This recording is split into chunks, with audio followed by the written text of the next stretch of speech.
Hello sincere NEET aspirants, स्वागत है आप सभी का हमारे चैनल नीट संजीवनी में। और मैं हूं ऋतिक छाबड़ा। तो सिंसियर इसलिए मैंने वर्ड यूज़ करा क्योंकि सिंसियर ही होंगे तभी आप लोग इतनी बड़ी वीडियो, क्योंकि मुझे उम्मीद है बड़ी ही बनेगी ये वीडियो भी, क्योंकि सारी वीडियोस लगभग 45-50 मिनट की बन रही है, तो ये भी उम्मीद करता हूँ इतनी जाएगी। और अगर आपने इतनी बड़ी वीडियो को देखकर भी क्लिक करा है इस पर, अगर आप यूट्यूब पे आकर भी पढ़ रहे हैं तो आप सिंसियर नीट एस्पिरेंट ही होंगे, क्योंकि यूट्यूब पर बंदा आकर जनरली इधर उधर की चीज़ों में टाइम पास करने के लिए आता है। लेकिन आप अगर यूट्यूब पर आकर भी पढ़ाई कर रहे हैं और वीडियो पर क्लिक कर ही दिया है तो नॉलेज लीजिए थोड़ी सी, उम्मीद करता हूँ आपको पसंद आएगी। और अगर आपका चैप्टर क्लियर है, अगर आप खाली एक ऊपर ऊपर से रिव्यू लेना चाहते हैं तो स्पीड बढ़ा दीजिए वीडियो की, और फॉरवर्ड थोड़ा स्किप कर सकते हैं आप पार्ट, जैसे इंट्रोडक्शन वाला पार्ट है या कुछ जो आपका वीक टॉपिक हो जिसमें आप जानना चाहते हो, और तो उस पार्ट को आप देख लीजिएगा। मैं इसमें नीचे सबटाइटल्स वगैरह प्रोवाइड करूँगा, जो चैप्टर वाइज होता है ना पूरा, आपने जिस टॉपिक पर देखना होगा आपने, आप उस टॉपिक को सीधा खोल लीजिएगा तो आपको आसानी हो जाएगी थोड़ी। तो शुरू करते हैं आज का chapter, chemical coordination and integration.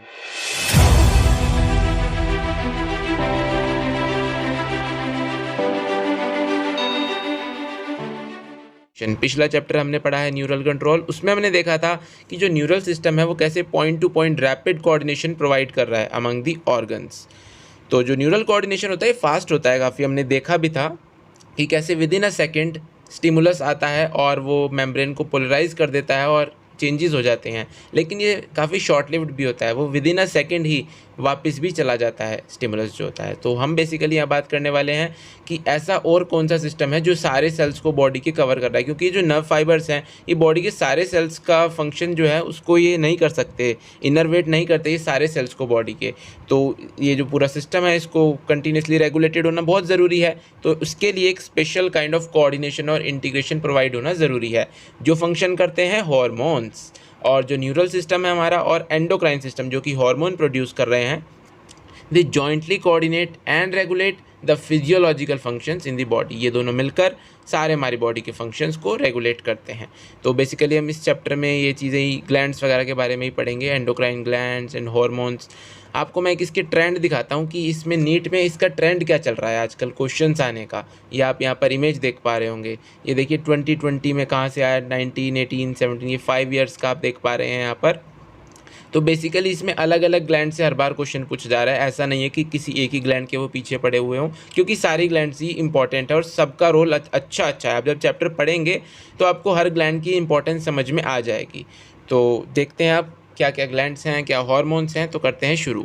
तो जो एंडोक्राइन ग्लैंड्स होती हैं ये जनरली होती क्या हैं, they lack ducts and hence are called ductless glands. ये जो होती हैं ये अपना सिक्रीशन सीधा ब्लड में डालती हैं, इसलिए इनमें डक्ट्स प्रेजेंट नहीं होती हैं, तो इसलिए इनको डक्टलेस ग्लैंड्स भी बोला जाता है। हालांकि जो एक्सोक्राइन ग्लैंड्स होती हैं वो डक्ट वाली ग्लैंड्स होती हैं, डक्टलेस नहीं होती हैं। तो इनके सिक्रीशंस को हार्मोन्स बोला जाता है, जो एंडोक्राइन ग्लैंड्स का सिक्रीशन होता है। हार्मोन की क्लासिक डेफिनेशन की बात करें तो क्लासिक डेफिनेशन होती है कि as a chemical produced by endocrine glands and released into the blood and transported to a distantly located target organ। और अगर इसकी साइंटिफिक डेफिनेशन की हम बात करें तो साइंटिफिक डेफिनेशन काफ़ी अच्छे से दी गई है कि hormones are non nutrient chemicals which act as intercellular messengers and are produced in trace amounts. तो ये थोड़ी ज़्यादा लॉजिकल डेफिनेशन है हॉर्मोन्स की कि ये नॉन न्यूट्रिएंट्स होते हैं केमिकल्स और ये इंटरसेलुलर मैसेंजर्स का काम करते हैं और बहुत ही ट्रेस अमाउंट्स में ये प्रोड्यूस किए जाते हैं। और ये जो नई वाली डेफिनेशन है it covers also a number of new molecules in addition to the hormones. Hormones के अलावा कुछ और भी मॉलिक्यूल्स हैं जिनके बारे में हम चैप्टर के लास्ट में बात करेंगे, जो दिए गए हैं, तो उनके बारे में भी बात करेंगे। ये डेफिनेशन उनको भी कवर करती है, बाकी जो पुरानी डेफिनेशन थी वो सिर्फ हॉर्मोन्स को ही कवर करती थी। तो जो इनवर्टिब्रेट्स होते हैं they generally possess very simple endocrine system with few hormones whereas a large number of chemicals act as hormones and provide coordination in the vertebrates। काफ़ी सिंपल सी बात है, आप समझ गए होंगे। द ह्यूमन एंडोक्राइन सिस्टम जो मेन हमारा है हम बात करेंगे उसकी। तो एंडोक्राइन सिस्टम की जनरली सिंपल सी डेफिनेशन है कि endocrine glands and hormones producing diffuse tissue और सेल्स, जिनके बारे में मैंने आपको बताया कि जो न्यू मॉलिक्यूल्स कवर हुए हैं। तो दो एंडोक्राइन ग्लैंड्स हैं जो hormone producing diffuse tissue cells हैं located in different parts of our body, they all constitute the endocrine system. उन सबको मिलाकर बोला जाता है एंडोक्राइन सिस्टम। मेनली जो हमारी ग्लैंड्स एंडोक्राइन सिस्टम में जिनके बारे में हम पढ़ने वाले हैं आज वो है pituitary gland, pineal gland, thyroid gland, adrenal, pancreas, parathyroid, thymus and gonad, जो कि मेल्स में टेस्टिस होते हैं और फीमेल्स में ओवरी होती है। मैं इनका आपको ऑर्डर भी बताऊंगा, आपको इन्हें याद कैसे करना है। तो कुछ और भी ऑर्गन्स हैं जिनके बारे में भी हमने बात करी थी, जैसे कि गैस्ट्रो इंटेस्टाइनल ट्रैक्ट में प्रेजेंट होते हैं liver, kidney, heart, they also produce hormones. तो सबके बारे में बात करेंगे धीरे धीरे। यहाँ आप डायग्राम में देख पा रहे हैं कि हाइपोथैलेमस एरिया में ये पिट्यूटरी ग्लैंड नीचे प्रेजेंट है और पीनियल वहीं पर प्रेजेंट है। तो आप ये भी याद रखें, क्योंकि आपसे वहाँ डायग्राम देकर ABCD कर भी पूछा जा सकता है कि कौन सी जगह पर कौन सा थायराइड एंड पैराथायराइड, थाइमस, ये पैंक्रियाज एंड देन किडनी के ऊपर एंटीरियर पोर्शन में प्रेजेंट होती है, adrenal gland and then testis and ovaries. तो इन सब के बारे में आपको इन्फॉर्मेशन होनी चाहिए कि कौन सी ग्लैंड कहाँ पर प्रेजेंट है। तो सबसे पहले बात करते हैं हम हाइपोथैलेमस की, जो कि बेसल पार्ट जो डायनसेफेलॉन होता है फोरब्रेन का, वहाँ पर मिलती है। तो it regulates a wide spectrum of body functions, ये काफ़ी सारे बॉडी फंक्शंस को रेगुलेट करती है। And it contain several groups of neurosecretory cells present होते हैं इसमें, जिसको हम बोलते हैं न्यूक्लियाई, जो कि हार्मोन प्रोड्यूस कर रहे होते हैं हाइपोथैलेमस में मेनली। तो जो हार्मोन्स हैं they regulate the synthesis and secretion of pituitary hormones. Pituitary को जो कंट्रोल कर रही है मेनली काफ़ी हद तक हाइपोथैलेमस ही कंट्रोल कर रही है, जो उसके हार्मोन्स का सिंथेसिस है, सिक्रीशन है। However the hormones produce by hypothalamus, जो हाइपोथैलेमस से हार्मोन्स प्रोड्यूस होते हैं ये भी दो टाइप के होते हैं, रिलीजिंग हार्मोन्स और इनहिबिटिंग हार्मोन्स। रिलीजिंग हार्मोन्स जो कि पिट्यूटरी हार्मोन्स को स्टिमुलेट करेंगे, उनके सिक्रीशन को बढ़ाएंगे, और इनहिबिटिंग हार्मोन्स जो उनके सिक्रीशन को कम करेंगे, घटाएंगे। जैसे कि एक हाइपोथैलेमिक हार्मोन है गोनाडोट्रोफिन रिलीजिंग हार्मोन, यानी कि GnRH, जिसके बारे में अभी आगे हम बात करने ही वाले हैं। तो वो क्या करता है, वो पिट्यूटरी सिंथेसिस को स्टिमुलेट करता है, इंक्रीज़ करता है, और पिट्यूटरी से रिलीज़ कराता है गोनाडोट्रोपिन। जो गोनाडोट्रोपिन की मैं आपको बताऊँ, ये LH और FSH जो होते हैं ये गोनाडोट्रोपिन्स होते हैं। इनके बारे में आगे पिट्यूटरी में पूरी बात करेंगे, यहाँ पर सिर्फ एक एग्जांपल के तौर पर दिया गया है। तो दूसरी तरफ अगर हम ले सोमैटोस्टेटिन का एग्जांपल, ये भी हाइपोथैलेमस से रिलीज़ होता है। ये क्या करता है, ये इनहिबिट कर देता है ग्रोथ हार्मोन का रिलीज़, जो कि पिट्यूटरी ग्लैंड से ही निकलता है ग्रोथ हार्मोन भी, तो ये उसका रिलीज़ को इनहिबिट कर देता है। तो इस तरह से जो हाइपोथैलेमस है इसका रोल स्टिमुलेटिंग भी है, इनहिबिटिंग भी है। अलग अलग हार्मोन्स हैं, अलग अलग रोल है, जैसी ज़रूरत होती है उस हिसाब से वो प्रोड्यूस किए जाते हैं। So these hormones are originating in the hypothalamic neurons pass through the axons and are release from their nerve endings. तो ये जो न्यूरॉन्स प्रेजेंट होते हैं वहाँ पर उनके एक्सॉन्स के थ्रू पास होते हैं and are release from their nerve endings, और उनके नर्व एंडिंग्स के थ्रू ये आ जाते हैं पिट्यूटरी में। And these hormones reach the pituitary gland through a portal circulatory system and regulate the functions of anterior pituitary. तो ये एंटीरियर पिट्यूटरी के जो फंक्शंस हैं उनको रेगुलेट करती है। हालांकि जो पोस्टीरियर पिट्यूटरी है, पिट्यूटरी के भी 3 पार्ट्स होते हैं, एक एंटीरियर होती है, एक पोस्टीरियर, और एंटीरियर में ही काउंट हो जाती है मिडल पार्ट जो तो उसका होता है। तो जो पोस्टीरियर पिट्यूटरी होती है वो it is under the direct neural regulation of hypothalamus, और इसके बारे में अभी हम आगे डायग्राम में भी डिटेल में देखेंगे। तो ये एक हाइपोथैलेमस का बेसिक सी बात दी गई थी, आपको सिर्फ इसमें इतना याद रखना है, स्टिमुलेटिंग और इनहिबिटिंग कैसे रोल होता है और इसका, और जो एग्जांपल्स दिए हैं ये दोनों आप एग्जांपल्स देख लीजिए। बाकी ऐसा कुछ खास नहीं है इसमें, और जो इसके सेल्स हार्मोन्स प्रोड्यूस करते हैं वो न्यूक्लियाई होते हैं। तो अब चलते हैं आगे अपनी मेन ग्लैंड पर, जो मास्टर ग्लैंड है हमारी पिट्यूटरी ग्लैंड पर।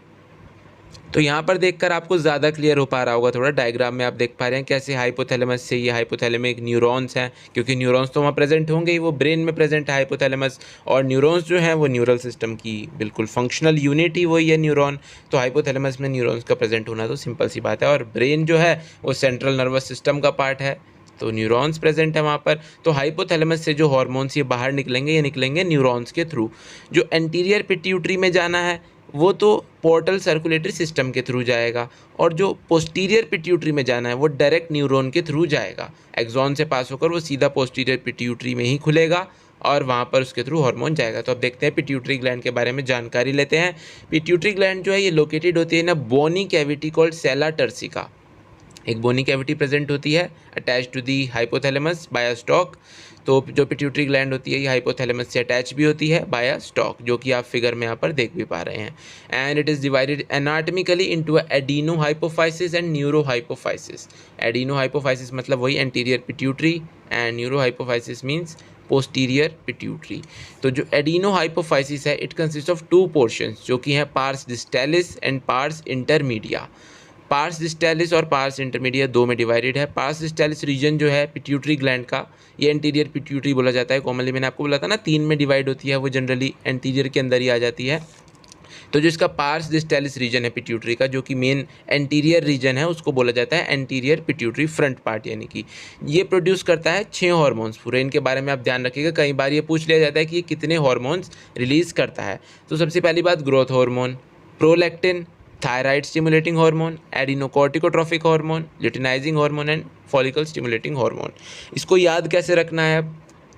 तो ग्रोथ हार्मोन, जनरली जो ग्रोथ का हार्मोन है वो पिट्यूटरी से रिलीज होता है। ये आप लोग बचपन से पढ़ते आ रहे होंगे, इसके में याद रखने वाली कोई बात नहीं है। बाकी आप ये याद रखिएगा, जितने भी ये FSH, LH, प्रोलैक्टिन, ये सब आपस में रिलेटेड हैं, तो आप इनको याद रख सकते हैं कि ये तीनों पिट्यूटरी ग्लैंड ही रिलीज कर रही है। बाकी बचा थायराइड और एडिनोकॉर्टिकोट्रोफिक हार्मोन। तो थायराइड का भी पिट्यूटरी से ही लिंक है सीधा, और एडिनोकॉर्टिकोट्रोफिक आपको थोड़ा बहुत याद भी करना पड़ेगा, तो इजीली थोड़ा हो जाएगा अगर आप इसको किसी ट्रिक की फॉर्म में करें। तो इसका नेक्स्ट पार्ट जो है एडिनो हाइपोफाइसिस का है, जिसको बोलते हैं पार्स इंटरमीडिया, जो कि मिडल पोर्शन है जनरली इसका। It secretes only one hormone, सिर्फ एक हार्मोन रिलीज करेगा, जो कि है मेलानोसाइट स्टिमुलेटिंग हार्मोन यानी कि MSH। हालांकि जो ह्यूमंस होते हैं इनमें जो पार्स इंटरमीडिया ये ऑलमोस्ट मर्ज रहती है विद पार्स डिस्टालिस, यानी जो पोस्टीरियर पार्ट है उससे ये मर्ज ही रहती है। तो जो न्यूरो हाइपोफाइसिस है यानी कि पार्स नर्वोसा, जो पार्स डिस्टालिस है उसके साथ रहती है। पार्स डिस्टालिस एंटीरियर पोर्शन था, एंटीरियर पिट्यूटरी थी, पोस्टीरियर पोर्शन नहीं है। पोस्टीरियर पोर्शन को पार्स नर्वोसा बोला जाता है, ये बात भी आप लोग ध्यान रखिएगा। Pars distalis, pars intermedia and pars nervosa. तो जो न्यूरो हाइपोफाइसिस है जो कि पार्स नर्वोसा है, it also known as posterior pituitary and it stores and release 2 hormones, जो कि हैं ऑक्सीटोसिन एंड वेसोप्रेसिन, जो कि एक्चुअली सिंथेसाइज होते हैं by the hypothalamus and transported externally to the neuro hypophysis. Posterior pituitary अपने आप हार्मोन नहीं बनाती है, ये बात ध्यान रखिएगा। जनरली हाइपोथैलेमस में ही ये प्रोड्यूस होते हैं। जो इसके हार्मोन्स हैं वो एक्सोन के थ्रू इसमें आते हैं, और फिर आगे ट्रांसपोर्ट जो होता है वो पोस्टीरियर पिट्यूटरी के थ्रू होता है, जो ब्लड में ट्रांसपोर्ट करना होता है, क्योंकि हाइपोथैलेमस सीधा ब्लड में ट्रांसपोर्ट नहीं करता है। तो जो अब इसके हार्मोन्स हैं इसके बारे में थोड़ी सी डिटेल लेते हैं। डायग्राम वगैरह क्लियर हो गया होगा आपको। तो over secretion of growth hormone, GH यानी कि growth hormone, stimulates abnormal growth of the body leading to gigantism, and low secretion of GH results in stunting growth resulting in pituitary dwarfism. तो ये आपने मिनरल एंड न्यूट्रिशन चैप्टर जो था उसमें भी पढ़ा था कि अगर किसी न्यूट्रिएंट की एक्सेस हो जाती थी तो भी डिजीज़ हो जाती थी, और अगर किसी चीज़ की डेफिशिएंसी हो गई तो भी डिजीज़ हो जाती थी। तो ऐसे ही हार्मोन्स के साथ भी है, ओवर सिक्रीशन भी नहीं होना चाहिए और लो सिक्रीशन भी नहीं होना चाहिए। अब ग्रोथ हार्मोन का सिक्रीशन ओवर हो गया तो जाइजेंटिज्म हो जाएगा, बॉडी में विशाल शरीर हो जाएगा, बिल्कुल जिसे कहते हैं राक्षस टाइप शरीर, काफ़ी खतरनाक हो जाता है शरीर, उसमें ग्रोथ काफ़ी तेज़ी से होती है। इसके केसेस आपने देखे भी होंगे। और लो सिक्रीशन तो वो ड्वार्फिज्म में हो जाता है, जो कि काफ़ी कॉमन आप लोगों ने देखा भी होगा। अब बात करें excess secretion of growth hormone in adults. अगर एडल्ट्स में बात करें तो अगर ग्रोथ हार्मोन का एक्सेस सिक्रीशन हो जाए इन मिडल एज तो it can result in severe disfigurement of the body and especially of the face, and this condition is called acromegaly which lead to serious complications and premature death if unchecked। तो acromegaly एक disease है जो कि growth hormone के access secretion की वजह से हो जाती है, और ये डेथ भी कॉज कर सकती है अगर ये अनचेक रह जाए तो ये जो डिजीज़ है ये हार्ड टू डायग्नोज है इन द अर्ली स्टेजेस, क्योंकि जनरली कोई ग्रोथ पर इतना ध्यान नहीं देता है, and often goes undetected for many years. जब तक कि एक्सटर्नल फीचर्स में चेंजेस कुछ हमें ना दिखने लगे बच्चे की बॉडी में, जब तक वो नोटिसेबल ना हो जाए तो तब तक पता नहीं चल सकता। तो इसलिए ये थोड़ी डायग्नोज नहीं हो पाती डिजीज़। तो उसके बाद हम बात करें प्रोलैक्टिन हार्मोन की, जो कि नाम से ही पता चल रहा है कि मिल्क से रिलेटेड है।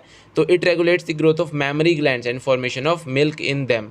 तो मेमोरी ग्लैंड्स की ग्रोथ में हेल्प करेगा और उनमें मिल्क फॉर्मेशन का काम करवाएगा। थायराइड स्टिमुलेटिंग हार्मोन सिंपल सा क्या करेगा, सिंथेसिस और सिक्रीशन थायराइड हार्मोन्स का करेगा थायराइड ग्लैंड से। अब एड्रीनोकॉर्टिकोट्रोफिक हार्मोन ACTH ये करेगा सिंथेसिस और secretion of steroid hormones called glucocorticoids. ये कॉर्टिकॉइड्स के बारे में आपको भी आगे जानने को मिलेगा जब आप पढ़ेंगे एड्रीनल ग्लैंड के बारे में, तो वहाँ पर आपको ये मिलेगा ग्लूकोकॉर्टिकॉइड, मिनरेलोकॉर्टिकॉइड। ये एड्रीनल कॉर्टेक्स में प्रेजेंट होते हैं जनरली जो ग्लूकोकॉर्टिकॉइड्स होते हैं, तो देखेंगे इनके बारे में आगे। तो ACTH का फिलहाल इतना सा रोल है, ये उनके सिक्रीशन और सिंथेसिस को स्टिमुलेट करेगा।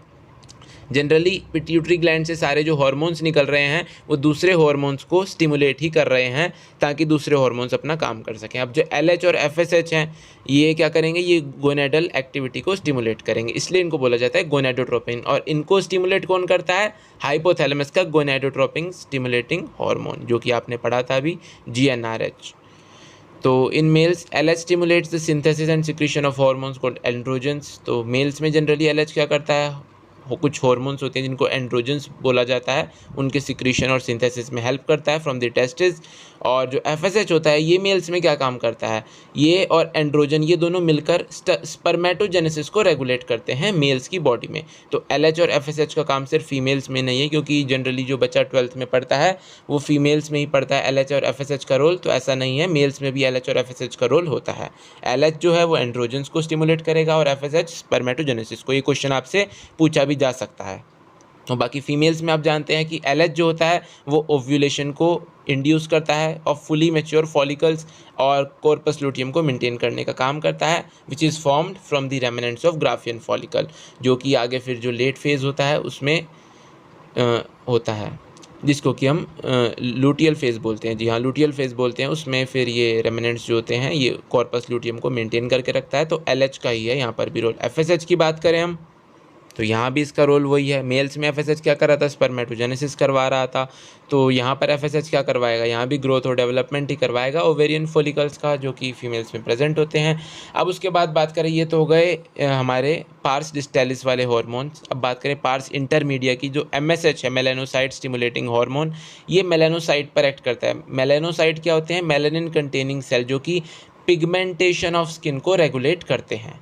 तो ये MSH के बारे में छोटी सी बात। उसके बाद फिर ऑक्सीटोसिन, ये भी आप सबका जाना पहचाना हार्मोन ही होगा। It acts on the smooth muscles of our body और ये कॉन्ट्रैक्शन कॉज करवाता है। जनरली ऑक्सीटोसिन जो होता है फीमेल्स में जो कॉन्ट्रैक्शन होते हैं, वाइग्रस कॉन्ट्रैक्शन यूट्रस में at the time of child birth, वो ऑक्सीटोसिन की वजह से ही होते हैं। और जो मिल्क इजेक्शन होता है फ्रॉम द मेमोरी ग्लैंड, वो भी ऑक्सीटोसिन की वजह से ही हो पाता है। तो वैसोप्रेसिन की हम बात करें, उसके बाद वैसोप्रेसिन मेनली किडनी पर एक्ट करता है, जो कि आपने एक्सक्रीशन चैप्टर में मैंने आपको बताया था, एंटी डायूरेटिक हार्मोन होता है। तो आपने अगर ह्यूमन फिजियोलॉजी के किसी और चैप्टर की वीडियो देखना चाहते हो तो सारी वीडियोस डली हुई हैं हमारे चैनल पर, आप देख सकते हैं। ये लास्ट चैप्टर चल रहा है ह्यूमन फिजियोलॉजी का। तो जो वैसोप्रेसिन है ये किडनी पर एक्ट करेगा और क्या करेगा, रीअब्जॉर्प्शन करवाएगा वाटर का और इलेक्ट्रोलाइट्स का, जो कि मेनली डिस्टल ट्यूब्यूल्स में देखा जाता है। मेनली Na पॉजिटिव का करवाता है ये reabsorption, and thereby reduce loss of water through the urine, जिसको हम बोलते हैं डायूरेसिस। इसलिए इस हार्मोन को बोलते हैं एंटी डायूरेटिक हार्मोन। वैसोप्रेसिन को एंटी डायूरेटिक हार्मोन भी बोला जाता है। अब इसकी एक डिजीज़ है, इसके बारे में भी जानना ज़रूरी है, एन इम्पेयरमेंट अफेक्टिंग सिंथेसिस और रिलीज ऑफ ADH। अगर अब इसके सिंथेसिस में कोई इम्पेयरमेंट हो जाए, अगर ये इफेक्ट हो जाए, इसका जो सिक्रीशन है, तो ये डिमिनिश कर देता है किडनी की एबिलिटी वाटर कंजर्व करने की, जो कि हम इस हार्मोन के थ्रू करवा रहे थे, which leads to water loss and dehydration. तो इस कंडीशन को बोला जाता है डायबिटीज़ इंसिपिडस। आप इस बात को ध्यान रखिएगा, ये क्वेश्चन कई बार पूछा गया एग्जाम में, मैच टाइप क्वेश्चंस जनरली इसमें देखने को मिलते हैं। तो डायबिटीज़ इंसिपिडस और डायबिटीज़ मेलिटस, बच्चा इन दोनों में दबा के कंफ्यूज होता है भाई साहब, तो इसमें आपको ध्यान रखना है। डायबिटीज़ मेलिटस का बस ध्यान रखिए, जो ट्रिक मैं अपनाता था। तो डायबिटीज़ मेलिटस है मीठे से रिलेटेड, तो शुगर वाले केस में डायबिटीज़ मेलिटस होगा, और दूसरा तो अपने आप फिर आप समझ ही जाएंगे, डायबिटीज़ इंसिपिडस ADH वाला है। तो ये बात आप ध्यान रखिएगा। ये थी हमारी पिट्यूटरी ग्लैंड। अब बात करें पीनियल ग्लैंड की, तो जो पीनियल ग्लैंड होती है ये फोरब्रेन के डोर्सल साइड पर प्रेजेंट होती है, जो कि एक हार्मोन सिक्रेट करती है, मेलाटोनिन। तो मेलाटोनिन जो है ये काफ़ी इंपॉर्टेंट रोल प्ले करता है हमारी जो 24 आवर डायर्नल रिदम है बॉडी की, जो हमारी जो स्लीप वेक साइकिल है, जैसे कि हमारी नॉर्मल रिदम्स हैं स्लीप वेक साइकिल की, बॉडी का टेम्परेचर है, और ये मेटाबॉलिज्म, पिगमेंटेशन और मेंस्ट्रुअल साइकिल भी इफेक्ट करता है, and as well as our defence capability. तो पीनियल ग्लैंड के बारे में एक छोटा सा डिस्क्रिप्शन ही दिया हुआ था। जनरली आप इस बात को ध्यान रखिएगा, ये हमारी डायर्नल रिदम मेंटेन करने में हेल्प करता है, और बॉडी टेम्परेचर भी, बाकी पिगमेंटेशन, मेटाबॉलिज्म और मेंस्ट्रुअल साइकिल को भी ये कंट्रोल करता है, इन्फ्लुएंस करता है।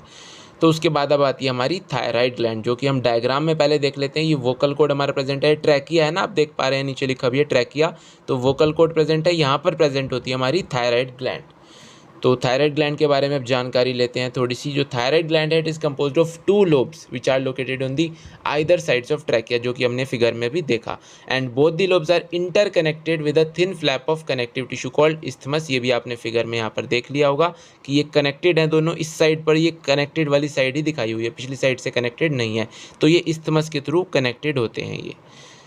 तो इसके बारे में, जो थायराइड ग्लैंड है it is composed of follicles and stromal tissues. Follicles से जनरली कंपोज होती है ये, and each thyroid follicle is composed of follicular cells, जो कि कैविटी को इंक्लूड करेंगे। और जनरली ये फॉलिकुलर सेल्स ही सिंथेसाइज करते हैं जो थायराइड ग्लैंड के हार्मोन्स होते हैं, यानी कि टेट्रा आयोडोथायरोनिन यानी कि थायरोक्सिन जो T4 बोलते हैं जिसको हम जनरली, और ट्राई आयोडोथायरोनिन जिसको हम T3 बोलते हैं। तो इसके बारे में एक और ख़ास बात, जिसके बारे में काफ़ी पहले क्वेश्चन पूछा जाता था, अब नहीं पूछा जाता है, जनरली पूछते हैं ऐसी कोई ग्लैंड बताओ जो डायरेक्ट अपना सिक्रीशन ब्लड में नहीं डाल रही है, जो थोड़ा टाइम स्टोर करती है। तो थायराइड ग्लैंड जो होती है ये अपने आसपास जो स्ट्रोमल टिश्यूज़ हैं वहाँ पर अपना थोड़ा सा जो हॉर्मोन्स होते हैं थोड़ा टाइम पहले स्टोर करती है और उसके बाद रिलीज़ करती है ये अपने हॉर्मोन्स को ब्लड में। तो जो आयोडीन होता है it is very essential for the normal rate of hormone synthesis in thyroid. Iodine काफ़ी इंपॉर्टेंट है। आपने देखा भी होगा बचपन में एड्स आते थे टीवी में जो टाटा नमक के, तो उसमें बताया जाता था कि आयोडीन की कमी से कैसे बच्चों में गोइटर देखने को मिलता था। तो आयोडीन इसलिए काफ़ी ज़रूरी है जो कि हमें नमक में मिल जाता है। तो जो डेफिशिएंसी है आयोडीन की in our diet results in hypothyroidism and enlargement of thyroid gland. तो डेफिशिएंसी अगर हो गई तो थायराइड ग्लैंड एनलार्ज हो जाएगी और इस कंडीशन को हम बोलते हैं हाइपोथायराइडिज्म, और जिसको हम कॉमनली गोइटर भी बोलते हैं। तो हाइपोथायराइडिज्म जो है during pregnancy it causes defective development and maturation of growing baby which leads to stunted growth. उसकी ग्रोथ में स्टंटेडनेस देखने को मिलेगी, यानी कि इस कंडीशन को बोला जाता है क्रेटिनिज्म। मेंटल रिटार्डेशन देखने को मिलेगी, low intelligence quotient, abnormal skin, deaf mutism. तो ये सब कंडीशन देखने को मिलती हैं अगर हाइपोथायराइडिज्म देखने को मिले प्रेग्नेंट फीमेल में। तो इन एडल्ट वुमेन, अगर कोई नॉर्मल एडल्ट वुमेन है तो उसमें हाइपोथायराइडिज्म कॉज कर सकता है menstrual cycle to become irregular. So इसके बाद बात करें हाइपरथायराइडिज्म की, जो कैंसर होता है थायराइड ग्लैंड का, यानी कि development of nodules of the thyroid glands. तो इससे क्या होता है, जो सिंथेसिस और सिक्रीशन थायराइड हार्मोन्स का होता है वो इंक्रीज हो जाता है, क्योंकि सेल्स ज़्यादा हो जाते हैं ना, नोड्स बन जाती हैं वहाँ पर, तो एबनॉर्मल हाई लेवल्स पर पहुँच जाता है। इस कंडीशन को बोला जाता है हाइपरथायराइडिज्म, जो कि बॉडी की फिजियोलॉजी को ये भी एडवर्सली इफेक्ट करती है। तो हाइपोथायराइडिज्म डेफिशिएंसी की वजह से, और हाइपरथायराइडिज्म नाम से ही पता चल रहा है ओवर सिक्रीशन की वजह से। तो ओवर सिक्रीशन कैसे होगा, जब कहीं पर सेल्स या नोड्यूल्स ज़्यादा प्रोड्यूस हो जाएंगे किसी चीज़ के, तो वो क्या होता है, जनरली उसको हम कैंसर बोलते हैं, कहीं अगर सेल्स ज़्यादा हो जाएं तो इसके बारे में एक साथ में अब एक्सोफ्थैल्मिक गोइटर भी दिया हुआ है। ये हाइपरथायराइडिज्म की एक फॉर्म है which is characterised by enlargement of thyroid gland, protrusion of eye balls, increase basal metabolic rate and weight loss. तो ये सब इसके सिम्टम्स हैं और इसको जनरली ग्रेव्स डिजीज़ बोला जाता है। तो थायराइड हार्मोन्स जो हैं ये सिर्फ इसमें ही नहीं, ये बॉडी के और बेसल मेटाबॉलिक रेट में रेगुलेट करने में भी एक इम्पॉर्टेंट रोल प्ले करते हैं। ये सपोर्ट करते हैं process of red blood cell formation, जिसको बोला जाता है एरिथ्रोपोइसिस। और ये जो हार्मोन्स होते हैं कार्बोहाइड्रेट का मेटाबॉलिज्म कंट्रोल करते हैं, प्रोटीन्स का, फैट्स का, इनका मेटाबॉलिज्म भी कंट्रोल करते हैं ये। बाकी वाटर और इलेक्ट्रोलाइट का जो मेंटेनेंस है हमारे बॉडी में उसको भी इन्फ्लुएंस करते हैं थायराइड हार्मोन्स। और एक प्रोटीन हार्मोन भी रिलीज़ करते हैं, काफ़ी इंपॉर्टेंट हार्मोन है थायरोकैल्सिटोनिन, जो कि रेगुलेट करेगा ब्लड कैल्शियम लेवल को पैराथायराइड ग्लैंड से जो हार्मोन निकलता है उसके साथ मिलकर। तो उसके बारे में भी अब देखते हैं। ये थी हमारी थायराइड ग्लैंड। अब पैराथायराइड ग्लैंड की बात करें तो 4 पैराथायराइड ग्लैंड्स प्रेजेंट होती हैं हमारी back side of thyroid gland पर, जो कि 1 पेयर प्रेजेंट होता है ईच इन दी 2 लोब्स। आपने 2 लोब्स देखे थे थायराइड ग्लैंड के, एक ट्रैकिया के इस साइड था, एक दूसरी साइड था। तो एक लोब पर 2 पेयर प्रेजेंट, एक पेयर प्रेजेंट होगा, तो 2 ग्लैंड्स यानी कि प्रेजेंट होंगी एक थायराइड ग्लैंड, एक लोब पर थायराइड ग्लैंड के। तो जनरली 4 पैराथायराइड ग्लैंड्स प्रेजेंट होंगी on the back side of thyroid gland. जो पैराथायराइड ग्लैंड होती है ये सिक्रीट करेगी पेप्टाइड हार्मोन, जिसको बोलते हैं पैराथायराइड हार्मोन। जो सिक्रीशन होता है पैराथायराइड हार्मोन का, it is regulated by circulating level of calcium ions. तो मेनली इसका रोल क्या है, इसका भी कैल्शियम लेवल है जो कैल्शियम आयंस का, उसको रेगुलेट करना ही है। और थायरोकैल्सिटोनिन के साथ मिलकर ये कैसे रोल प्ले करती है उसके बारे में देखते हैं। जो पैराथायराइड हार्मोन है ये कैल्शियम लेवल ब्लड में इंक्रीज़ कर देगा। अब इंक्रीज़ कहाँ से करेगा, ये क्या करेगा, बोन्स पे एक्ट करेगा और बोन रीजॉर्प्शन यानी कि डिसोल्यूशन कर देगा, डीमिनरलाइजेशन कर देगा बोन्स में, और वहाँ से कैल्शियम लेकर ब्लड में डाल देगा ये बेफालतू में। तो पीटीएच क्या कर रहा है, ये कर रहा है reabsorption of calcium by the renal tubules also and increase calcium absorption from the digested food also. तो ये हर जगह से कैल्शियम का अब्जॉर्प्शन करना शुरू कर देगा, चाहे वो रीनल ट्यूब्यूल्स हों चाहे डाइजेस्टेड फूड हो, तो हर जगह से ये लाके कैल्शियम को ब्लड में लाके ठूस देगा। लो जी, अब ये क्या है, अब यहाँ से पता चल गया कि पीटीएच एक हाइपर कैल्शियमिक हार्मोन है। इसकी अपनी इंपॉर्टेंस है, ऐसे नहीं कि बेवजह कोई काम कर रहा है ये, तो हर चीज़ की अपनी इंपॉर्टेंस है। जब कैल्शियम की नीड होती है ये तब काम करता है जब ब्लड में कैल्शियम की नीड हो, तो ये हाइपर कैल्शियमिक अपना एक्शन परफॉर्म करता है और ब्लड में ले आता है कैल्शियम को हर जगह से उठा कर, यानी कि ये ब्लड कैल्शियम लेवल को इंक्रीज़ कर रहा है। अब थायरोकैल्सिटोनिन क्या करेगा, अब बाद में लेवल्स नॉर्मल भी तो करने हैं, तो ये बाद में जब चीज़ों को वापस नॉर्मल करना हो तो along with TCT parathyroid gland plays a significant role in calcium balance in the body. तो कैल्शियम बैलेंस में parathyroid gland mainly role play करती है अलॉन्ग विद थायरोकैल्सिटोनिन यानी कि टीसीटी। बाद में जब नॉर्मल करना होगा तो फिर थायरोकैल्सिटोनिन एक्ट करेगा जो वापस फिर कैल्शियम को वापस अपनी अपनी जगह भेज देगा। जैसे बोन्स में ये डीमिनरलाइजेशन कर रहा है तो वापस चला जाएगा फिर। तो ये था पैराथायरॉयड ग्लैंड का रोल। इसका डायग्राम आप लोग देख चुके होंगे पीछे ये इमेज में। यहाँ पर ये पैराथायरॉयड ग्लैंड ये देख सकते हैं आप, 4 प्रेजेंट हैं, 2 पेयर यानी कि, तो एक एक लोब पर एक एक पेयर प्रेजेंट है। तो ये आप जो देख रहे थे थायराइड ग्लैंड का, ये वेंट्रल साइड और डोर्सल साइड मैंने आपको बताया था ना। तो ये जो ए पार्ट में आप देख रहे हैं ये वेंट्रल साइड देख रहे हैं आप, यानी कि जो आपके आगे वाले साइड वेंट्रल डोर्सल वाला मैंने breathing and exchange of gases में काफ़ी अच्छे से डायग्राम के साथ आप लोगों को शो करा था कि कैसे वेंट्रल साइड होती है, कैसे डोर्सल साइड आप याद रखेंगे, क्योंकि बच्चे काफ़ी कंफ्यूज होते हैं। तो ये है बी पार्ट में आप डोर्सल साइड देख रहे हैं इसकी, तो पीछे की साइड प्रेजेंट होती है पैराथायरॉयड ग्लैंड जो होती है बैक साइड पर, और वेंट्रल साइड होती है हमारी फॉरवर्ड साइड यानी फ्रंट साइड। तो उसके बाद अब हम देखेंगे थाइमस ग्लैंड को। थाइमस ग्लैंड ये जनरली एक लोब्यूलर स्ट्रक्चर होता है जो कि लोकेटेड होता है between the lungs behind the sternum on the ventral side of aorta. कहाँ पर प्रेजेंट है ये, लंग्स के बीच में प्रेजेंट है, दोनों लंग्स के behind the sternum and on the ventral side of aorta. तो इसकी लोकेशन आप लोग समझ गए होंगे उम्मीद करता हूँ। और जो थाइमस है मेनली इसका मेजर रोल है हमारे इम्यून सिस्टम का डेवलपमेंट कराना, जो कि एक सिक्रेट करेगा पेप्टाइड हार्मोन जिसको बोलेंगे थाइमोसिन। अब ये पेप्टाइड हार्मोन जो हर जगह वर्ड आ रहा है ना, ये आप लोग याद रखिएगा। आपसे हार्मोन ये भी पूछा जा सकता है कि कौन सा पेप्टाइड हार्मोन है, कौन सा हार्मोन है, तो इसके बारे में लास्ट में चैप्टर के दिया गया है बेसिकली, लेकिन आप यहाँ पर से भी ध्यान रखिए क्योंकि वहाँ पर ज़्यादा एग्जाम्पल्स नहीं दिए गए हैं। तो हमने अब तक क्या देखा कि जो थायरोकैल्सिटोनिन था, ये पैराथायराइड हार्मोन था, और ये थाइमस का थाइमोसिन जो हार्मोन है, ये तीनों पेप्टाइड हार्मोन ही हैं। तो थाइमोसिन जो है ये मेनली क्या करेंगे, ये डिफरेंशिएशन करवाएंगे टी लिम्फोसाइट का और करेंगे cell mediated immunity. Cell mediated immunity इसलिए क्योंकि ये जो टी लिम्फोसाइट्स हैं ये जनरली सेल्स की जो इम्यूनिटी है उसको इंक्रीज़ करते हैं, सेल्स में हो रहा है मेनली ये काम है। और जो ह्यूमरल इम्यूनिटी होती है, ह्यूमर आप समझ पा रहे होंगे किसी लिक्विड की बात हो रही है, जो आपने आइज़ में ऐसे पढ़ते हैं एक्वस ह्यूमर, विट्रस ह्यूमर, तो ह्यूमर मतलब लिक्विड। तो ह्यूमरल इम्यूनिटी जो कि ब्लड में काम करती है, एंटीबॉडीज़ ब्लड में फिर रिलीज़ होती हैं और वहाँ से काम करते हैं। और सेल मेडिएटेड इम्यूनिटी होती है जो कि सेल्स में परफॉर्म होती है, यानी कि जो हमारे ये टी लिम्फोसाइट्स वगैरह सेल्स हैं ये सेल्स में होती है, इसलिए इसको सेल मेडिएटेड इम्यूनिटी बोला जाता है। तो थाइमोसिन्स मेनली क्या करेंगे, टी लिम्फोसाइट्स का डिफरेंशिएशन करवाएंगे और एंटीबॉडीज़ का प्रोडक्शन भी प्रमोट करेंगे टू प्रोवाइड ह्यूमरल इम्यूनिटी। तो दोनों में इनका काम है। और जो थाइमस ग्लैंड होती है ये जनरली डिजेनरेट हो जाती है ओल्ड इंडिविजुअल्स में, जो कि रिजल्ट होगी in a decrease production of thymosin. तो as a result immune system जो होगा, इम्यून रिस्पॉन्स जो होगा ओल्ड पर्सनस का, वो जनरली वीक हो जाता है। तो जो छोटे बच्चे होते हैं उनमें जनरली थाइमस ग्लैंड एनलार्ज होती है, बिल्कुल फुली अपनी मैक्सिमम साइज़ में होती है, लेकिन जैसे जैसे एज बढ़ती है तो थाइमस का जो साइज़ होता है वो धीरे धीरे एज के साथ कम होता जाता है। तो ओल्ड एज आते आते वो काफ़ी छोटी हो जाती है और लगभग डिजेनरेट ही हो जाती है, जिस वजह से इम्यून रिस्पॉन्स हमें देखने को नहीं मिलते हैं। और जो बॉडी होती है मतलब वीक हो जाती है किसी भी बैक्टीरियल इन्फेक्शन के लिए, वो अपने आप ज़्यादा अच्छा काम नहीं कर पाती है। अब बात करें नेक्स्ट हमारी एड्रीनल ग्लैंड की, जो कि काफ़ी इंपॉर्टेंट ग्लैंड है ये भी।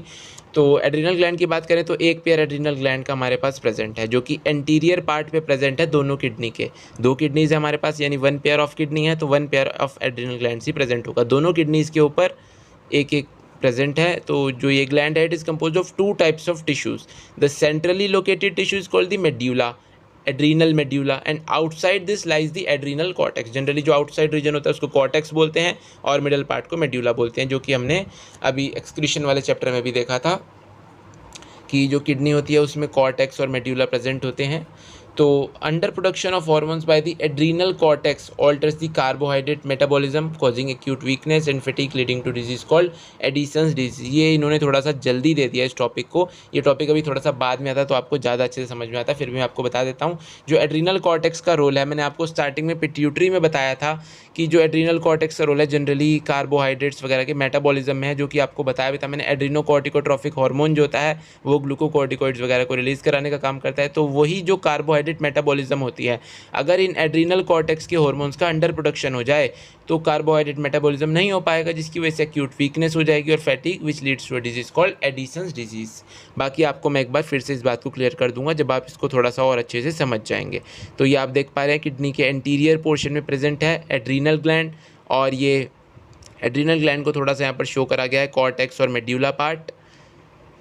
तो देखते हैं अब एड्रीनल के बारे में कि कौन कौन से हार्मोन्स प्रोड्यूस कर रही है। अब जो एड्रीनल मेड्यूला है 2 हार्मोन सिक्रेट करेगा ये, एड्रीनलिन और जिसको एपिनेफ्राइन भी बोला जाता है, और दूसरा है नॉर एड्रीनलिन या फिर जिसको बोला जाता है नॉर एपिनेफ्राइन।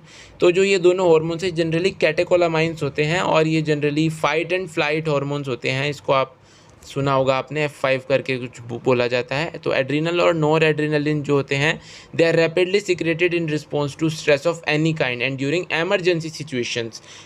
कभी भी कोई डर वाली सिचुएशन हो या कोई स्ट्रेस वाली सिचुएशन हो तो उसमें एड्रीनलिन और नॉर एड्रीनलिन होते हैं जो कि रैपिडली सिक्रेट होते हैं, इसलिए इनको एमरजेंसी हार्मोन्स भी बोला जाता है। आप कहीं एकदम से डर गए हैं, आप कहीं भाग रहे हैं, तो उस टाइम पर आपके एमरजेंसी हार्मोन्स या फिर हार्मोन्स ऑफ फाइट और फ्लाइट जिनको हम बोलते हैं ये रिलीज़ होते हैं। And these hormones increase the alertness, pupillary dilation, eyes का यानी बड़ा हो जाना, प्यूपिल का बड़ा हो जाना, प्यूपिलरी डायलेशन, पाइलो इरेक्शन यानी कि raising of hairs, sweating etcetera. तो ये सब ये काम करती हैं। And both the hormones increase the heart beat, the strength of heart contraction and the rate of respiration. ये सारी चीज़ें मेनली इंक्रीज कर देती हैं। जैसे हम कहीं भाग रहे हो किसी से डर कर, तो हमारी हार्ट बीट कैसे एकदम से तेज़ हो जाती है, हमारी सांस चढ़ने लग जाती है, तो उसका मेन रीज़न होता है ये जो एड्रीनलिन और नॉर एड्रीनलिन हार्मोन्स होते हैं ये प्रोड्यूस होना, इस वजह से हमारे फिर ये ऑल्टरेशन देखने को मिलता है।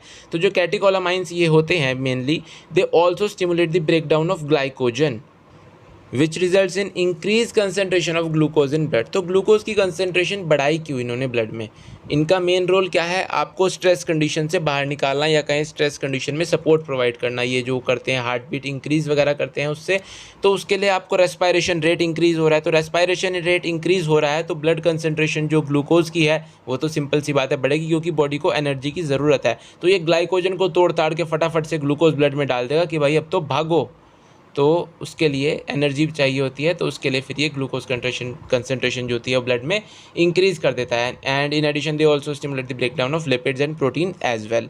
तो एड्रीनल कॉर्टेक्स के हार्मोन्स की बात करें तो सबसे पहले एड्रीनल कॉर्टेक्स को हम बात करें तो 3 लेयर्स में डिवाइड किया जाता है।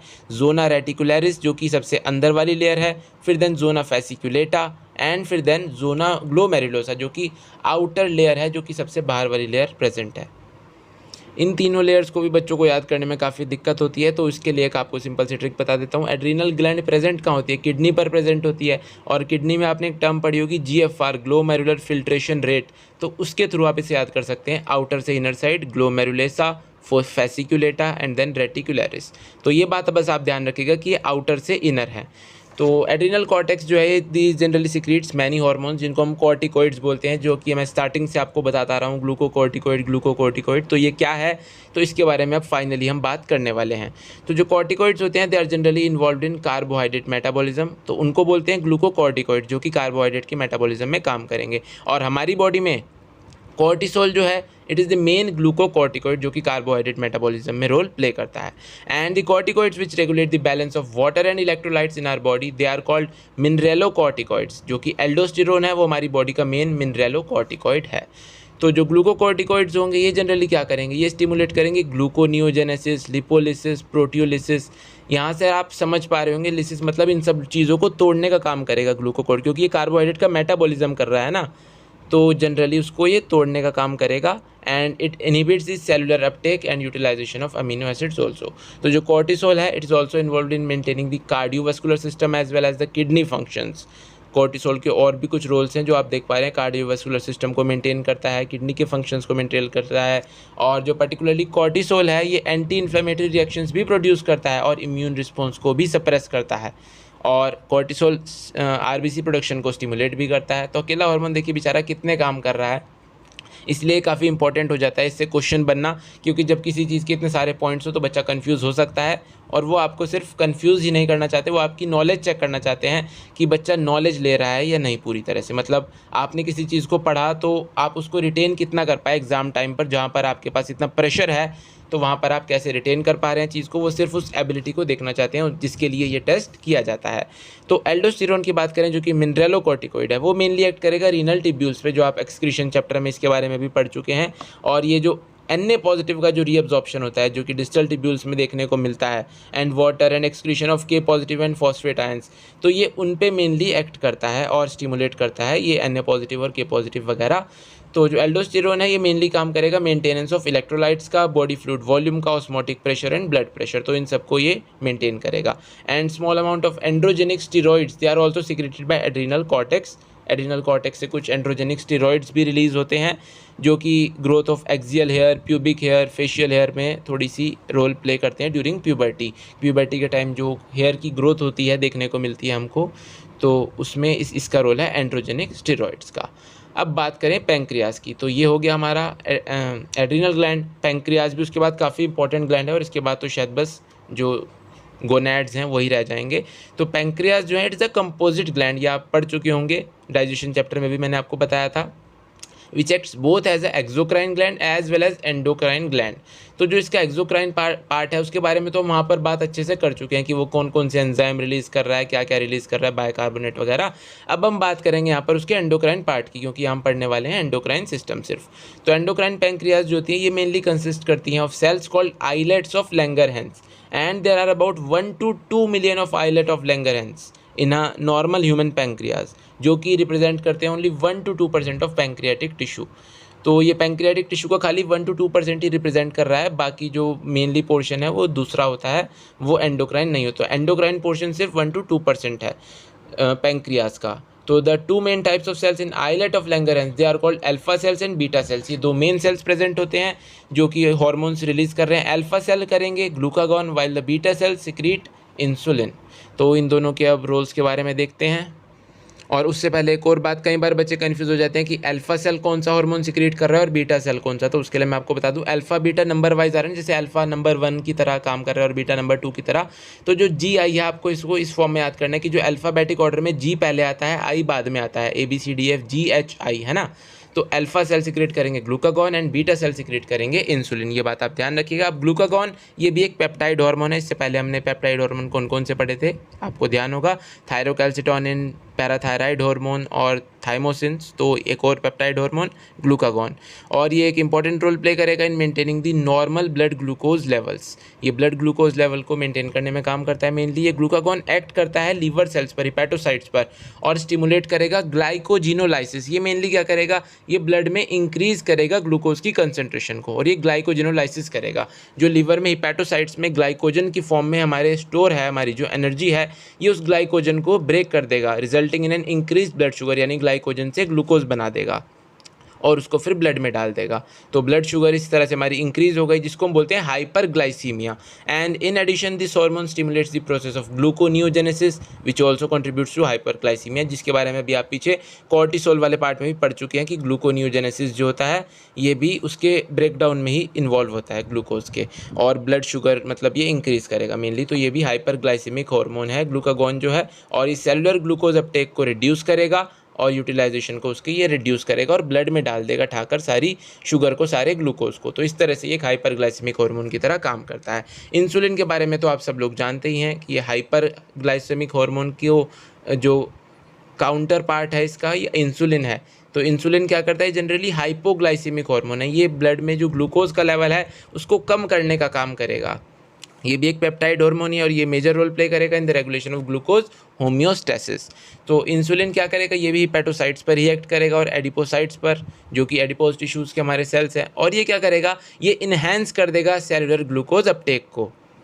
ताकि सेल्स उसका यूटिलाइजेशन अच्छे से कर सकें। And as a result there is a rapid movement of glucose from blood to hepatocytes and adipocytes वगैरह, तो वहाँ पर जाएगा। एडिपोसाइट्स हमारे मेनली होते हैं जो फैट स्टोरिंग सेल्स होते हैं हमारे, तो ये वहाँ पर जनरली भेज देगा ग्लूकोज वगैरह को, तो ब्लड शुगर लेवल इस तरह से कम हो जाएंगे जो कि हाइपोग्लाइसीमिया करेगा।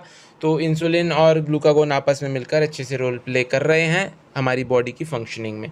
तो इंसुलिन स्टिमुलेट करेगा conversion of glucose to glycogen, यानी कि ये ग्लाइकोजेनेसिस करेगा। ग्लूकोनियोजेनेसिस और ग्लाइकोजेनेसिस दोनों में अंतर है, समझ लीजिएगा। ग्लाइकोजेनेसिस है ग्लाइकोजन का फॉर्मेशन और ग्लूकोनियोजेनेसिस है ग्लाइकोजन का ब्रेकडाउन होता है, उसमें जनरली मेटाबॉलिज्म होता है। सो ग्लूकोज होम्योस्टेसिस ब्लड में मेंटेन होगा jointly by insulin and glucagon. So जो प्रोलॉन्ग्ड हाइपरग्लाइसीमिया अगर किसी को हो जाए, it leads to a complex disorder called diabetes mellitus. तो ये किस वजह से होता है? अगर इंसुलिन प्रॉपर्ली रिलीज ना हो पाए तो ये एसोसिएटेड होता है with the loss of glucose through the urine and formation of harmful compound, जिनको हम बोलते हैं कीटोन बॉडीज़। तो डायबिटीज़ मेलिटस में हमको देखने को मिलेगा कि ब्लड में ग्लूकोज की कंसंट्रेशन बढ़ जाएगी और ग्लूकोज का लॉस हो जाएगा थ्रू द यूरिन, और कुछ हार्मफुल कंपाउंड्स का फॉर्मेशन हो जाएगा जो कि कीटोन बॉडीज़ होती हैं। तो डायबिटिक पेशेंट्स में जनरली हमें देखने को मिलती हैं। बाकी इंसुलिन थेरेपी से डायबिटिक पेशेंट्स को सक्सेसफुली ट्रीट किया जा सकता है।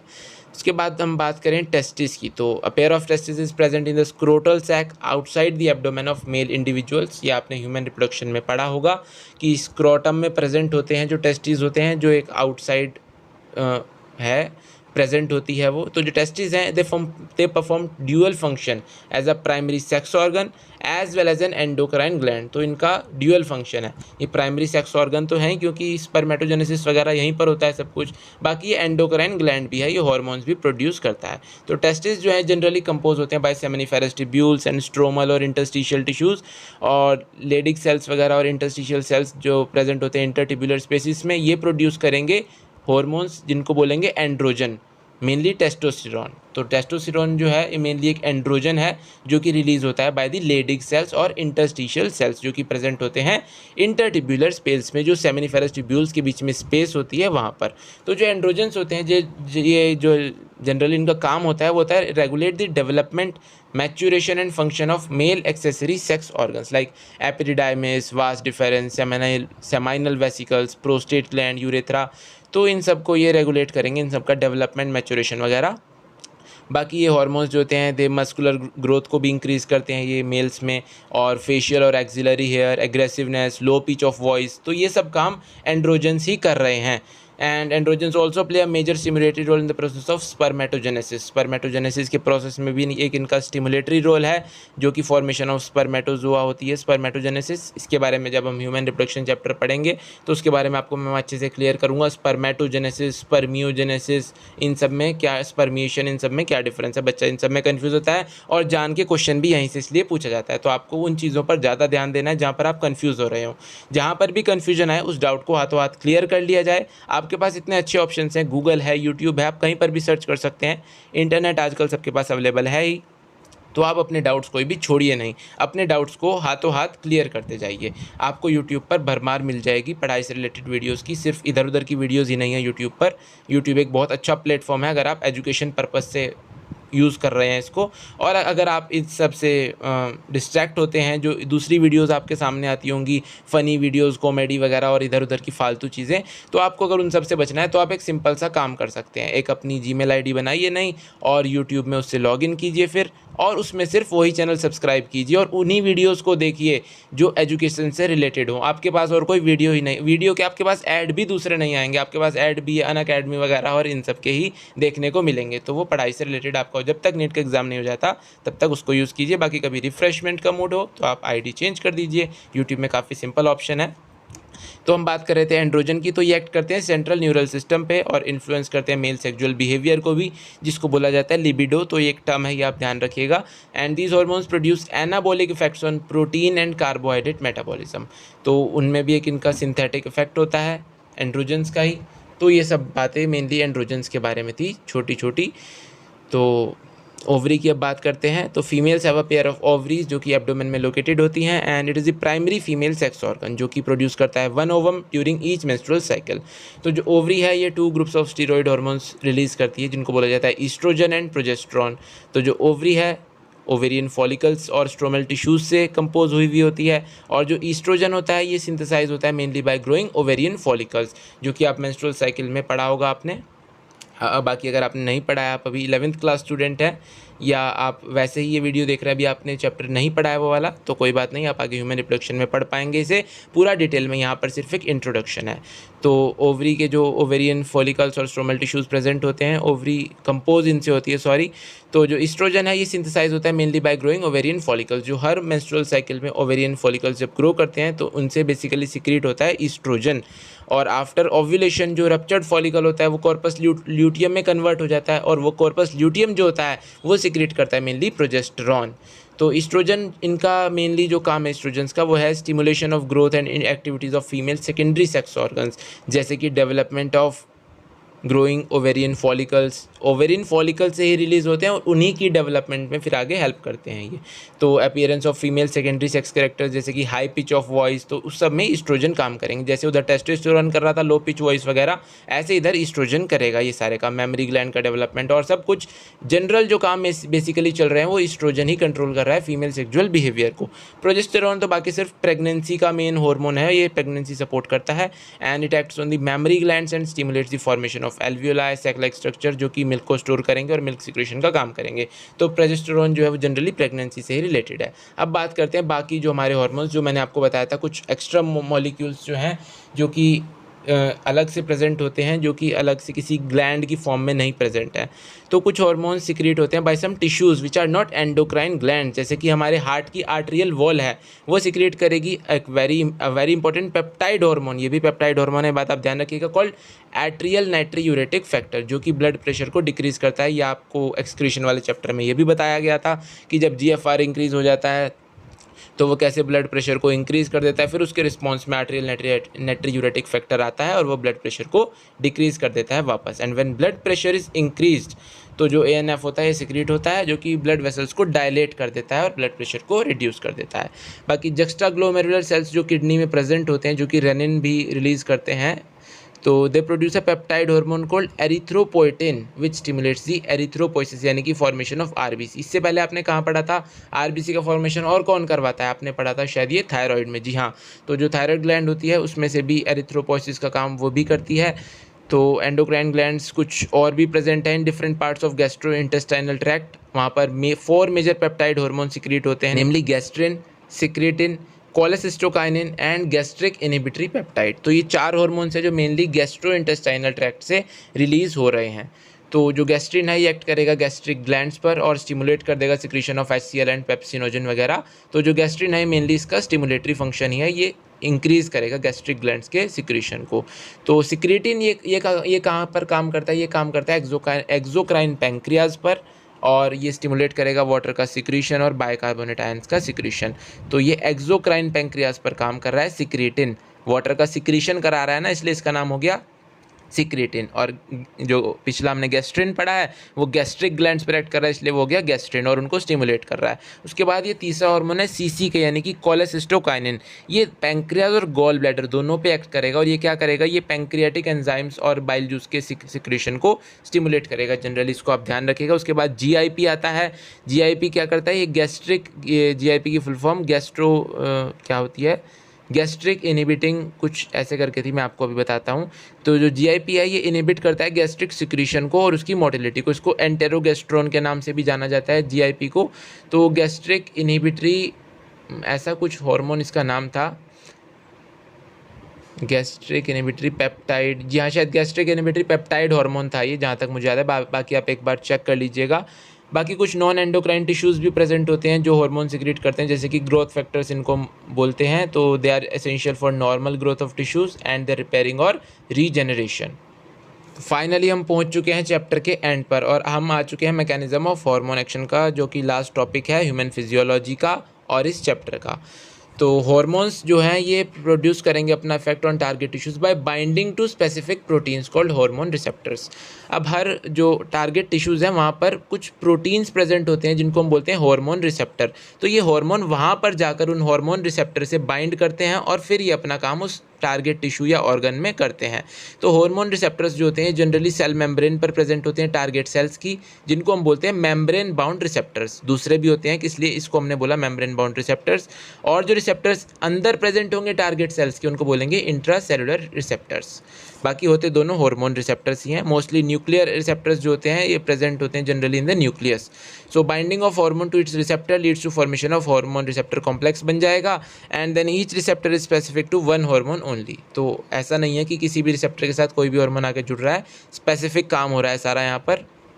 तो जो हार्मोन रिसेप्टर कॉम्प्लेक्स जो है it leads to a certain biochemical change in the target tissue, जिसके फिर मेटाबॉलिज्म होने की वजह से जो फिजियोलॉजिकल फंक्शंस होंगे वो रेगुलेट हो जाएंगे बाय दी हार्मोन्स। तो हार्मोन ऐसे अपना काम कर रहे हैं। तो on the basis of chemical nature hormones can be divided into groups, जो कि मैंने आपको बताया था। तो पेप्टाइड, पॉलीपेप्टाइड और प्रोटीन हार्मोन्स, ये आपको अभी इंसुलिन और ग्लूकागॉन तो आपने भी देखे ही थे। बाकी पिट्यूटरी हार्मोन्स जितने भी हैं सारे के सारे पेप्टाइड हार्मोन्स हैं। बाकी आपने देखा था थायरोकैल्सिटोनिन भी पेप्टाइड हार्मोन है, पैराथायराइड हार्मोन भी पेप्टाइड हार्मोन है, थाइमोसिन भी पेप्टाइड हार्मोन है, और हाइपोथैलेमिक हार्मोन्स जो होते हैं ये भी पेप्टाइड हार्मोन्स हैं। तो काफ़ी सारे हार्मोन्स हैं जो पेप्टाइड हार्मोन्स हैं।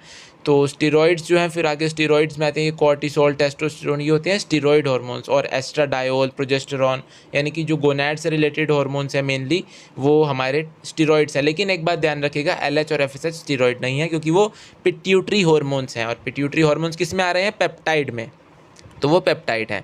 बाकी आयोडोथायरोनोन की बात करें हम तो इसमें मेनली थायराइड हार्मोन्स आते हैं, एक्सेप्ट थायरोकैल्सिटोनिन। थायरोकैल्सिटोनिन इसमें नहीं आएगा। थायराइड हार्मोन्स यहाँ पर जनरली बात हो रही है ट्राईआयोडोथायरोनिन की और टेट्राआयोडोथायरोनिन की। बाकी अमीनो एसिड डेरिवेटिव्स भी कुछ हार्मोन होते हैं, जैसे कि एपिनेफ्राइन जो आपने देखा था वो अमीनो एसिड डेरिवेटिव होता है। तो हार्मोन्स इंटरेक्ट करते हैं मेम्ब्रेन बाउंड रिसेप्टर्स के साथ and generally they do not enter the target cell. तो ये क्या करेंगे, ये सेकेंडरी मैसेंजर्स जनरेट करेंगे, जो कि कुछ सेकेंडरी मैसेंजर्स के एग्जांपल दिए गए हैं, cyclic AMP, IP3, calcium two positive ions etcetera. तो ये सब होते हैं सेकेंडरी मैसेंजर्स की तरह जो रोल प्ले करते हैं, जो कि फिर आगे रेगुलेट करते हैं सेलुलर मेटाबॉलिज्म को, जो कि आपको अभी मैं फिगर में भी दिखाता हूँ। And the hormones which interact with intracellular receptors, जो कि इंट्रासेलुलर रिसेप्टर से इंटरेक्ट कर रहे हैं, वो कैसे काम करेंगे? They generally regulate gene expression और chromosome function by interaction of hormone receptor complex with genome. तो जीनोम से हार्मोन रिसेप्टर कॉम्प्लेक्स इंटरेक्ट करेगा और जनरली फिर वो क्रोमोसोम के फंक्शन को उस तरह से रेगुलेट करेगा। तो जो क्यूमुलेटिव बायोकेमिकल एक्शंस हैं they generally result in physiological and developmental effects. तो ये आपको यहाँ पर देखने को मिल रहा है। ये जो आप इस फिगर में देख पा रहे हैं ये है मेम्ब्रेन बाउंड रिसेप्टर। ये देखिए सेल मेम्ब्रेन पर ही प्रेजेंट है रिसेप्टर। हार्मोन जैसे FSH आया, ये देखिए आपको भी बताया था ना FSH मेम्ब्रेन बाउंड है, तो ये आया। और रिसेप्टर्स में आपको इसका एग्जांपल नहीं बताया, शायद मैंने आपको एग्जांपल बता दूं मैं। तो यहाँ पर आपको दिया गया है जो स्टेरॉइड हार्मोन्स और आयोडोथायरोनिन वगैरह हैं, ये होते हैं इंट्रासेलुलर हार्मोन्स जो इंट्रासेलुलर रिसेप्टर्स के इंटरेक्ट करते हैं। बाकी जो हार्मोन है वो जनरली ये वाले होते हैं मेम्ब्रेन बाउंड रिसेप्टर वाले। तो जनरली जो पेप्टाइड हार्मोन है मेनली वो तो सारे मेम्ब्रेन बाउंड रिसेप्टर्स वाले ही होते हैं। बाकी जो ये स्टेरॉइड्स वगैरह हैं ये होते हैं जनरली, और आयोडोथायरोनिन वगैरह ये आपको देखने को मिल जाएंगे उसमें इंट्रासेलुलर वाले में। तो FSH आया, रिसेप्टर से बाइंड कर गया। कहाँ, कौन से रिसेप्टर से बाइंड करेगा? अब आपसे ये भी पूछा जा सकता है यहाँ पर ये कौन सी सेल मेम्ब्रेन है। काफ़ी सिंपल चीज़ है, लेकिन आप कंफ्यूज हो सकते हैं एग्जाम में। ऑप्शन देखकर हो सकता है आप समझ पाएँ, लेकिन फिर भी ओवरी की सेल मेम्ब्रेन पर ही तो आके FSH चेक करेगा, वहीं पर तो उसको करवाना है फॉलिकल का स्टिमुलेशन। तो इसलिए ये बात ध्यान रखिएगा, ये ओवरी की सेल मेम्ब्रेन है, FSH वहाँ पर आकर काम करेगा। तो रिस्पॉन्स में फिर सेकेंडरी मैसेंजर जनरेट होगा, साइक्लिक AMP या CA2 पॉजिटिव, देन फिर बायोकेमिकल रिस्पॉन्सेज होंगे, फिजियोलॉजिकल रिस्पॉन्सेज जिसके बारे में आपको नहीं पढ़ना। और जनरली फिजियोलॉजिकल रिस्पॉन्सेज क्या करेगा, ये किस काम के लिए इसको हमने FSH को भेजा है यहाँ पर? ओवेरियन ग्रोथ करवाने के लिए। तो फॉलिकल्स को ग्रो करवाएगा जनरली, और कुछ नहीं करवाएगा। उसके बाद आगे सेकंड वाली फिगर में आप यहाँ पर देख पाएंगे ये हार्मोन ईस्ट्रोजन है, जैसे ये आया सेल के अंदर आया और यहाँ पर इसने हार्मोन रिसेप्टर कॉम्प्लेक्स बना लिया और फिर ये बाइंड करेगा जीनोम के साथ, और देन फिर फिजियोलॉजिकल रिस्पॉन्सेज जैसे कि टिश्यू ग्रोथ, डिफ्रेंशिएशन वगैरह जो ईस्ट्रोजन का काम है। ईस्ट्रोजन अब कहाँ पर एक्ट करेगा? ये एक्ट करेगा यूट्रस पर। ईस्ट्रोजन का काम क्या था? ईस्ट्रोजन का काम था डेवलपमेंट करवाना उसका, फॉलिकल्स वगैरह का, लेकिन ये और चीज़ों का भी डेवलपमेंट कराता है, जो टिश्यूज़ वगैरह प्रेजेंट है उनका भी डेवलपमेंट करवाता है ये। तो ये इस तरह से काम करेगा। ये यूटेराइन सेल मेम्ब्रेन यहाँ पर इसलिए लिखा है क्योंकि ये यूट्रस में काम कर रहा है, तो वहाँ पर ये टिश्यू ग्रोथ और डिफ्रेंशिएशन करवाएगा। इसका मेनली ये वहाँ पर फिजियोलॉजिकल रिस्पॉन्स है। इसी के साथ हमारा चैप्टर भी फिनिश हो गया और हमारी ह्यूमन फिजियोलॉजी यूनिट भी फिनिश हो चुकी है। आपको अगर क्वेश्चंस वगैरह इसके चाहिए तो उसके लिए आप टेलीग्राम का चैनल नीचे से ज्वाइन कर सकते हैं, डिस्क्रिप्शन में जाकर वहाँ पर आपको उसका लिंक मिल जाएगा। इंस्टाग्राम का भी आपको लिंक मिल जाएगा। अगर आप कोई पर्सनल क्वेरी वगैरह है आपकी और आप कुछ पूछना चाहते हैं या कोई एडवाइस वगैरह कुछ चाहते हैं, कोई सजेशन है आपका, तो उसके लिए आप वहाँ पर डीएम कर सकते हैं। बाकी वहाँ पर इंस्टाग्राम पर भी डेली क्वेश्चंस वगैरह भी सब डलते रहते हैं और रेगुलर अपडेट्स वगैरह हर जगह होती रहती हैं। टेलीग्राम पर भी क्वेश्चन डलते हैं, तो आप क्वेश्चंस कीजिए दबाकर इस चैप्टर के अब और देखिए कि आपको कुछ समझ में आया या नहीं समझ में आया तो एनसीईआरटी पढ़िए, कोई और वीडियो देखिए, लेकिन चैप्टर को अपने कोई भी डाउट में मत छोड़िएगा, किसी भी लाइन में कोई डाउट नहीं रह जाना चाहिए। बाकी कुछ याद करने वाली जो चीज़ें होती हैं उनको तो याद ही करना होगा और बाकी जिन चीज़ों में लॉजिक आपको समझ में आता है तो उन चीज़ों का लॉजिक पढ़िए। जनरली आपको पढ़कर चैप्टर समझ में आ जाता है कि इस चैप्टर में क्वेश्चन कहाँ से पूछने वाला है वो। अब आपको चैप्टर में समझ आ गया है कि या तो हार्मोन से क्वेश्चन पूछ लेगा, हार्मोन के फंक्शन से पूछ लेगा, केमिकल नेचर क्या है हार्मोन का वो पूछ लेगा, इंट्रासेलुलर है कौन सा है ये पूछ लेगा। तो यही क्वेश्चंस मेनली पूछे भी जा रहे हैं। आप प्रीवियस ईयर उठाकर देखिए, आपको इजीली देखने को मिल जाएगा। सबसे पहले आप प्रीवियस ईयर ही लगाइएगा, उससे आपको कॉन्फिडेंस बढ़ेगा थोड़ा, क्योंकि आप प्रीवियस ईयर कर पा रहे हैं तो आप जो सक्सेसिव ईयर्स है वो भी कर पाएंगे, यानी कि जो आने वाले साल हैं, यानी जो इस साल में एग्जाम होने वाला है उसका क्वेश्चन भी कर पाएंगे। तो उससे आपको एक ट्रेंड का आइडिया मिल जाएगा कि कैसा ट्रेंड आ रहा है। तो बाकी अगर आपको कंटेंट पसंद आया तो अगर आप नए हैं हमारे चैनल पर तो सब्सक्राइब कर दीजिएगा चैनल को। अगर आपको इंटरेस्ट है हमारे कंटेंट में, आपको बताने का तरीका अच्छा लगा या कुछ भी आपको पसंद आया हो तो सब्सक्राइब कर देना। बाकी आपकी इच्छा तो लाइक वगैरह कर देना अगर मन हो तो thank you very much for watching the video और अपना टाइम दिया आपने यहाँ पर लगाया उसके लिए thank you very much and bye bye.